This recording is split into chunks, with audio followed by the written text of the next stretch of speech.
ఒకటేరా? గమ్యం ఒక్కటే. ఇంజనీరింగ్ నుంచి యానిమేషన్ వరకు ఎన్నో కోర్సులతో అత్యుత్తమ విద్యను అందిస్తోంది KLH యూనివర్సిటీ. సునీల్ గారిని కలిసారా ఎప్పుడన్నా? కలవలేదు సార్. నాకు చాలా ఇష్టం సార్ సునీల్ గారు అంటే సార్. సునీల్ గారిని కలవలేదా మీరు? అవునా? కలవలేదు. అంటే మీకు ఎంత ఇష్టం అంటే నాకు తెలుసు. పిచ్చి సార్ నాకు సునీల్ గారు అంటే. ఆ! అంటే మోస్ట్‌లీ నాకు కొంచెం ఇన్‌ఫ్లూయెన్స్ ఉంటది సార్ ఆయన నా మీద. హ్మ్. బాగా ఎక్కువ ఉంటది సార్. ఆయనకి నేను తెలుసు సార్ సునీల్ గారికి. హ్మ్. కాబట్టి ఎప్పుడు కలవలేదు సార్. అసలు అంటే మళ్ళీ మామగారి గురించి అని కాదు గానీ, సార్. విజయభాస్కర్ గారి సినిమాల్లో ఆయన కామెడీ మనం చూసున్నాము. అవును సార్. సో, మీ మామగారికి షేర్ చేసారా సునీల్ గారి గురించి? నాకు ఈ సీన్ ఇష్టం. తెలుసు సార్. ఎందుకంటే నా వీడియోలో మా మామయ్య గారి సినిమాలో కూడా నేను యాక్ట్ చేశాను కాబట్టి అంకుల్ నా యాక్టింగ్ తెలుసు. ఇలా సునీల్‌ని ఇష్టపడతాను అన్నీ తెలుసు సార్. అన్నీ తెలుసు సార్ అంకుల్‌కి. త్రివిక్రమ్ గారిని ఎప్పుడన్నా కలిసారా? కలిసాను సార్. మా సెట్‌కొచ్చారు. మా పెళ్ళికొచ్చారు కదా సార్. మా పెళ్ళికొచ్చినప్పుడు మాట్లాడాను. మా ఉషా పరిణయం ఐటెమ్ సాంగ్ జరుగుతున్నప్పుడు శరత్ కపూర్ తోటి అప్పుడు కూడా వచ్చారు సార్. అప్పుడు కూడా చాలా సేపు మాట్లాడారు సార్. ఆయనే చెప్పారు సార్ త్రివిక్రమ్ గారు. మీ వీడియోలో నేను చూసానమ్మా నేను అని చెప్తే, సార్ మీరు మా వీడియోలు చూసారంటే ఎందుకు చూడనమ్మా అంటే మీరు కొంచెం బిజీగా ఉంటారు కదండి. కార్లో కూర్చున్నప్పుడు ఖాళీ కదమ్మా నేను చూసాను నేను వీడియోలు చూసానని చెప్పాను సార్ అన్నారు సార్. చాలా హ్యాపీ అనిపించింది సార్. అండ్ విజయభాస్కర్ గారిది త్రివిక్రమ్ గారిది అంటే ఇండస్ట్రీలో యాక్చువల్గా స్నేహాలు చాలా కష్టం ఇక్కడ. అవును సార్. పోటీ, ఈగో, నువ్వా నేనా ఈ తత్వాల మధ్య నడిచే ఇండస్ట్రీలో ఇంత అది గురు శిష్యుల బంధం అనొచ్చో ఫ్రెండ్షిప్ అనొచ్చో తెలియదు. ఇద్దరికి సంబంధించి వారి గురించి ఈయన మాట్లాడేటప్పుడు కానీ ఈయన గురించి వారు మాట్లాడేది ఎంత అందంగా ఉంటుందంటే మీ మామగారు ఎప్పుడన్నా త్రివిక్రమ్ గురించి కానీ ఆ ట్రావెలింగ్ గురించి కానీ మీతో షేర్ చేసుకున్న మూమెంట్ ఏమైనా ఉందా? బోల్డ్ చెప్పారు సార్.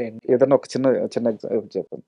అంటే ఈ రైటింగ్ ఇదంతా ఏం కాదు కానీ సార్ బట్ ఇవే సార్ షూటింగ్ జరుగుతున్నప్పుడు లేకపోతే రాసినప్పుడు లేకపోతే కథ రాస్తున్నప్పుడు రైటింగ్ రాస్తున్నప్పుడు అంకుల్ గైడ్ చేసినప్పుడు ఇదంతా రైటింగ్ అంతా జరుగుతుంది కదా సార్ రాస్తున్నప్పుడు త్రివిక్రమ్ రాస్తున్నప్పుడు ఇవన్నీ చెప్పేవారు సార్. అంటే అంత ఇన్ డీటెయిల్ కాదు బట్ ఇట్లా జరిగేది మా జర్నీ ఎట్లా బాగా జరిగేది అట్లా అందరం కలిసి ఉండేవాళ్ళం. తర్వాత గృహప్రవేశం అంకుల్ కొత్త తీసుకున్నప్పుడు గృహప్రవేశం ఇవన్నీ చెప్పేవారు సార్ మాకు. మా ఇన్ని చూసి ఎంజాయ్ చేసేవాళ్ళం తప్ప ఇన్ డెప్త్ డీటింగ్ ఇప్పుడు అడిగేవాళ్ళం కాదు సార్ మేము.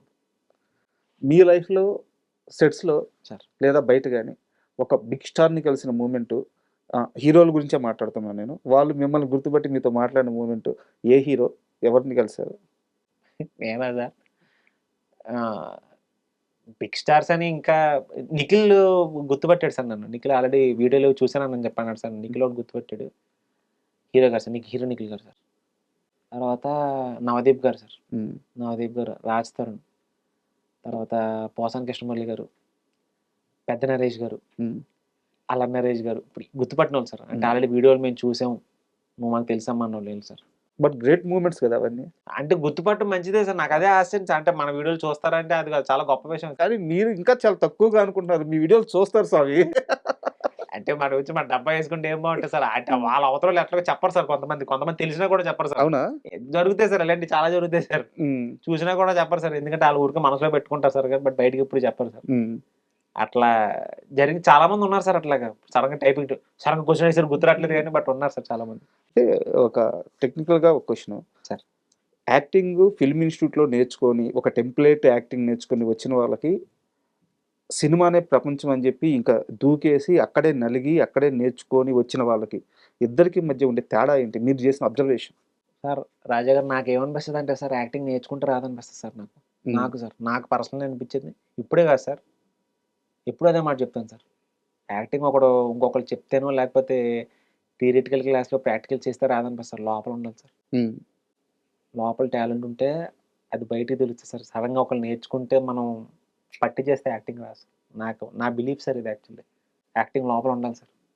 న్యాచురల్ అది అనిపిస్తే ఇంకొకరు చెప్తే రాదు సార్ యాక్టింగ్. నాకు ఇది అనిపించింది సార్. చాలా మంది నేను చూశాను. నేను థియేటర్లో చూసినప్పుడు అంటే యాక్టింగ్ నేర్చుకుని వచ్చిన వాళ్ళు ఉంటారు కదా సార్. నప్పదు సార్. మనకి తెలియపోవచ్చు కానీ సార్ కెమెరా కనిపెట్టేస్తుంది సార్. కరెక్ట్. మన దేవత సార్ కెమెరా ఎప్పుడన్నా కెమెరా అన్ని విషయాలు చెప్తుంది సార్. మనం ఎంత ఫేక్ చేస్తే ఆటోమేటిక్ కనబడుతుంది సార్ కెమెరా. సో కెమెరాకి తెలిసిపోతుంది సార్. మనం ఎంత న్యాచురల్గా యాక్ట్ చేసినా తెలియదు. నువ్వు ఫేక్ చేస్తున్నావు కెమెరా చెప్పేస్తుంది సార్. నాకు అనిపిస్తుంది సార్ అట్లా యాక్టింగ్ ఇప్పుడు నేర్చుకుంటే రాదు సార్. యాక్టింగ్ అది లోపల ఉండాలి. మేబీ యాక్టింగ్ నేర్పడం ఏంటంటే దానికి గ్రూమ్ చేయడానికి ఉపయోగపడుతుందేమో కానీ సార్. కరెక్ట్. లోపల ఇంటర్నల్గా ఉంటే అది వేరు సార్. అది ఇంకా నెక్స్ట్ లెవెల్ ఫైర్ ఉంటుంది సార్. అది ఇంటర్నల్గా ఉండి గ్రూమ్ చేయడానికి ఉపయోగపడుతుందేమో కానీ ఇది క్లాసెస్. అవును. నేను యాక్చువల్గా ఈ క్వశ్చన్ అడగడానికి కారణం ఏంటంటే మీరు ఎక్కడ క్లాసెస్కి వెళ్ళలేదు కానీ తీసుకున్నది కూడా అంటే మీ పార్ట్ కూడా కామెడీ క్రియేట్ చేయడం, కామెడీ పండించడం. అవును సార్. అన్ని నవరసాల్లో కల్లా అత్యంత కష్టమైనది అది. అంటారు సార్ అందరూ. ఆ! నాకు అది అంతే. కామెడీ నాకు పెద్ద కష్టం అనిపించదు సార్. నాకు అది చాలా ఈజీ అనిపిస్తుంది సార్ నాకు. మామూలు విషయం కాదు. ఇప్పుడు రాజేంద్ర ప్రసాద్ గారు ఒకసారి మాట్లాడుతూ సార్. నవ్వించడం, నవ్వుకోవడం చాలా ఈజీ. ఏది చూసి నవ్వుకోవడం ఈజీ.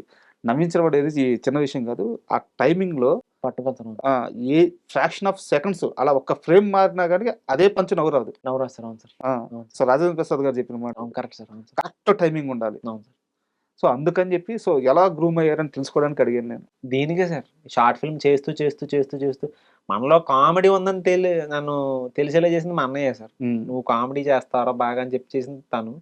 నేనేంటంటే దాన్ని ఇంకా షార్ట్ ఫిల్మ్ చేస్తూ నేను గ్రూమ్ అయ్యాను గానీ చేసుకుంటూ సార్. యాక్టింగ్ చేసుకుంటూనే గ్రూమ్ అయ్యాను సార్. అదేం కొత్తగా ఎక్కడ నేర్చుకోలేదు సార్ నేను. షార్ట్ ఫిల్మ్ చేస్తూనే ఎక్స్‌ట్రా గ్రూమ్ అయ్యాను గానీ, మనం సెపరేట్‌గా క్లాసులు తీసుకొని అయితే ఇప్పటిదాకా అయితే ఏమి చేయలేదు సార్ నేను. ఒక చిన్న డౌట్ చెప్పండి. సార్.